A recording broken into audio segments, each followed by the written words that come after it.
Hello guys. तो हमने कल कवर किया था सब्जेक्ट एंड प्रेडिकेट एंड आज का टॉपिक है parts of speech. So I know few of you, मतलब आप में से कुछ लोगों को पता होगा पार्ट्स ऑफ स्पीच क्या होती है, लेकिन मैं फिर भी बता देती हूँ।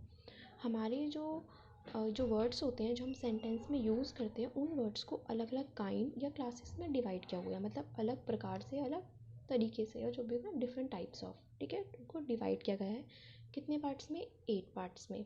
और वो 8 पार्ट्स हैं noun, adjective, pronoun, verb, adverb, preposition, preposition. आप जैसा प्रोनाउंस करना चाहें कर सकते हैं, पर इसकी करेक्ट प्रपोजिशन की करेक्ट प्रोनाउंसिएशन है प्रपोजिशन। ओके, सॉरी, मेरा कैमरा फोकस करने में प्रॉब्लम कर रहा है। या now it's okay. Preposition, conjunction and intersection. तो let's start with the easy one which is noun. Noun जो है वो कब यूज़ करते हैं हम, या किस चीज़ को कहते हैं? किसी भी जगह का नाम हो, प्लेस, पर्सन का नाम हो, जैसे किसी पर्सन का नाम होता है राम, सीता, गीता, श्याम, अकबर, सुरेश, मुकेश, जो भी है, ठीक है, विराट कोहली, अनुष्का शर्मा, ये सब नाम है किसी पर्सन के। तो उन पर्सन का नाम या प्लेस का नाम, जैसे Delhi, India, Mumbai, Uttarakhand, United kingdom, America, London, ये सब क्या है? प्लेस के नाम है। एंड थिंग का नाम, थिंग्स मतलब चीज़ें, जैसे pen, ball, laptop and phone, camera, ये सब हमारी थिंग्स होती है। तो इन सब को कहते हैं नाउन। तो नाउन किसको कहते हैं? किसी भी जगह को, किसी भी पर्सन के नेम को एंड कोई थिंग को। फॉर एग्जाम्पल एक सेंटेंस है कि जो मैंने आपको दिख रहा होगा स्क्रीन पे, Akbar was a great king, मतलब अकबर जो था एक बहुत महान राजा था। तो उसमें जो अकबर होगा जो कि किसी का नाम है, वो क्या होगा? Noun. Next sentence, new Delhi is the capital of India. तो वो न्यू दिल्ली क्या हो जाएगा? नाउन हो जाएगा, क्योंकि वो किसी प्लेस का नाम है। और थर्ड लाइन में बॉल, क्योंकि वो थिंग का नाम है। तो आई होप आपको नाउन समझ आ गया होगा। नेक्स्ट टॉपिक है हमारा एडजेक्टिव। अब एडजेक्टिव किसे कहते हैं?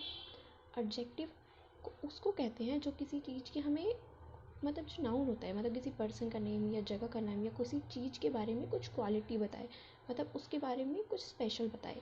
हम एग्जाम्पल से इसे अच्छे से समझ लेते हैं, ठीक है। जैसे इसका एग्जाम्पल है, he is a brave man, मतलब कोई लड़का था, जैसे अकबर ही से ले लेते हैं हम। अकबर जो था वो ब्रेव बॉय था या ब्रेव किंग था। तो जब हमने उसकी तारीफ़ करी, ब्रेव, जो उसकी क्वालिटी, मतलब उसके बारे में उसकी क्या अच्छाई है या क्या बुराई है बता रहा है, तो हमारा जो ब्रेव हुआ वो क्या होगा? एडजेक्टिव। एंड सेम थिंग, मतलब वही चीज़ होगी हमारे नीचे लाइन में, जो कि है शी इज़ ब्यूटीफुल। ब्यूटीफुल क्या है? कौन है? शी कौन है? लड़की, जो कि नाउन होगी। तो नाउन के बारे में कुछ ऐड कर रहा है क्या? ब्यूटीफुल। मतलब ये सेंटेंस हमें बता रहा है कि जो लड़की है वो कैसी है, उसकी क्वालिटी क्या है, मतलब वो अच्छी है या बुरी है? वो ब्यूटीफुल है, मतलब सुंदर है। ओके, तो आई होप आपको एडजेक्टिव भी समझ में आ गया होगा।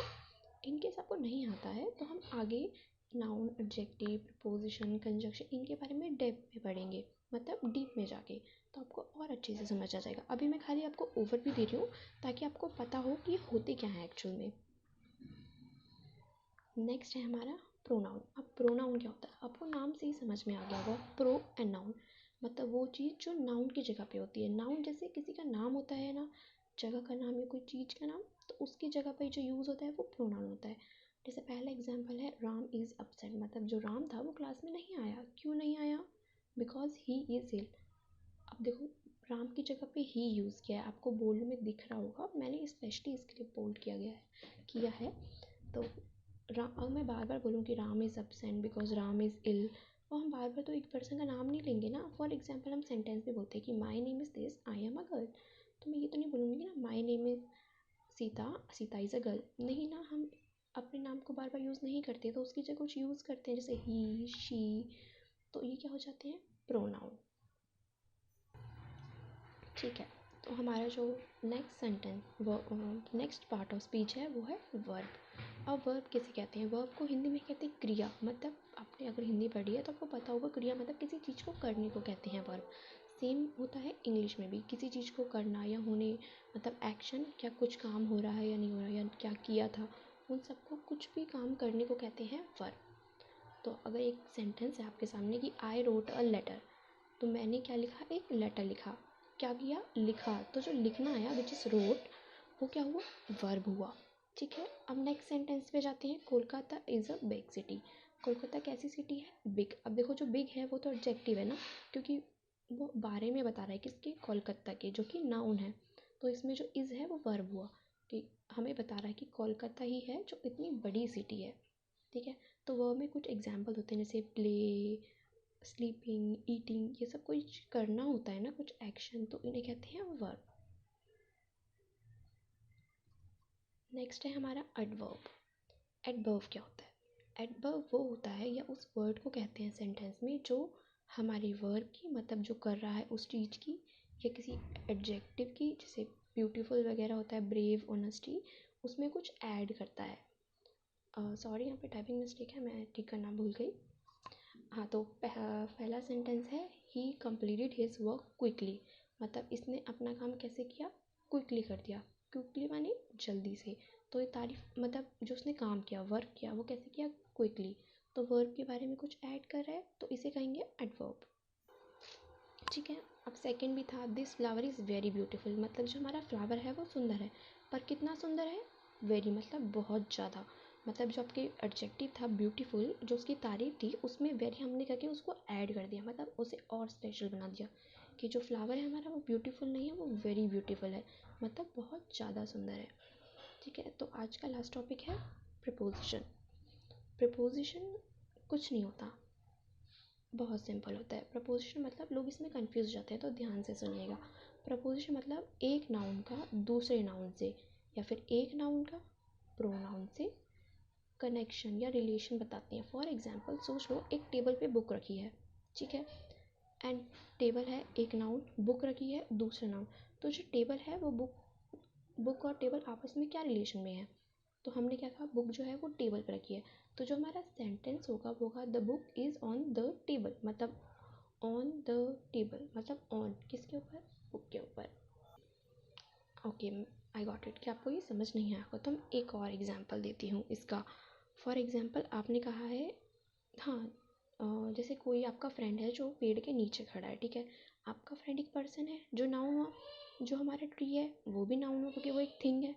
तो जो आपका फ्रेंड है वो कहाँ खड़ा है, ट्री के नीचे। मतलब एक नाउन जो पर्सन है, दूसरा नाउन जो ट्री है, वो एक दोनों किस रिलेशन में है, नीचे है, मतलब अंडर है। तो my friend is standing under, मतलब नीचे कहाँ, ट्री के। इसका और भी एग्जाम्पल मैं दे देती हूँ आपको, ताकि आप कंफ्यूज ना हो। फॉर एग्जाम्पल, ये स्कूल में बहुत फेमस मोमेंट होता है, जब आप क्लास में लेट जाते हैं, तो आप अपने फ्रेंड से फाइट करते हैं कि तू पहले जा, मैं पहले जाऊँगा। तो आपने आफ्टर और बिफोर बहुत सुना होगा, तो ये भी हमारे प्रपोजिशन है। जैसे यू गो बिफोर मी, मतलब तुम मेरे पहले जाओ, मतलब मेरे पहले, मैं एक नाउन हो गया और मेरा फ्रेंड दूसरा नाउन। तो आप मेरे कैसे जाएंगे, रिलेशन में क्या होगा, पहले, मतलब आप मेरे रिलेशन में पहले जाओ। So you go before me, तुम मुझसे पहले जाओ। या आई गो आफ्टर यू, मतलब मैं आपके बाद जाऊँगा। तो आफ्टर जो था ना वो प्रपोजिशन होगा, क्योंकि आई गो आफ्टर यू। आई मतलब पहला नाउन मैं, यू दूसरा नाउन, और आफ्टर जो होगा वो प्रपोजिशन होगा। वो मुझे बताएगा कि मेरे रिलेशन में जो मेरा फ्रेंड है वो कब जा रहा है, मेरे से पहले या मेरे से बाद में। सो आई होप आज का टॉपिक सबको क्लियर हो गया होगा। आई नो अभी लास्ट के 2 पॉइंट्स रह गए हैं, तो मैं उसको अगले वीडियो में कवर करूँगी। प्लस मैं अगले वीडियो में आपको स्पोकन इंग्लिश के थोड़ी सी टिप्स दे दूँगी, so you will not fall behind. So and for more update, don't forget to follow the channel or page. Thank you.